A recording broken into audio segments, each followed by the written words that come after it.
پوچھا صحابہ سے کہ وہ کون سا درخت ہے جس کے پتے نہیں گرتے، اور وہ درخت اس طرح ہے جس طرح مومن ہوتا ہے،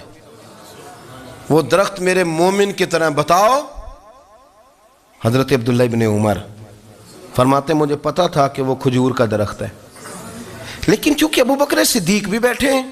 عمر فاروق بھی بیٹھے ہیں، مولا علی بھی بیٹھے ہیں، عثمان غنی بھی بیٹھے ہیں، اتنے جید لوگ بیٹھے ہیں، تو مجھے حیا آتی تھی کہ میں کیوں جواب دوں۔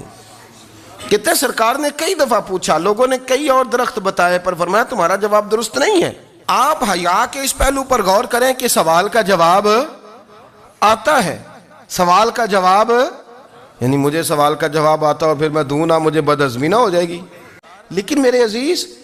پتہ بھی ہے جواب کا، علم بھی ہے، لیکن فرماتے ہیں میری حیا نے مجھے اجازت نہ دی کہ میں جواب دوں۔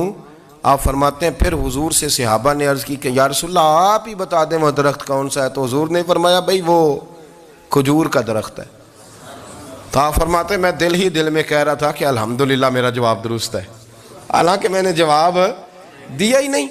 تو لفظوں میں حیا، جملوں میں حیا، آنکھوں میں حیا، اٹھنے میں حیا، بیٹھنے میں حیا، چلنے میں حیا ایک خوبصورت حسن ہے، اور نبی پاک صلی اللہ علیہ وسلم نے فرمایا جب تو بے حیا ہو جائے نا پھر تو عذاب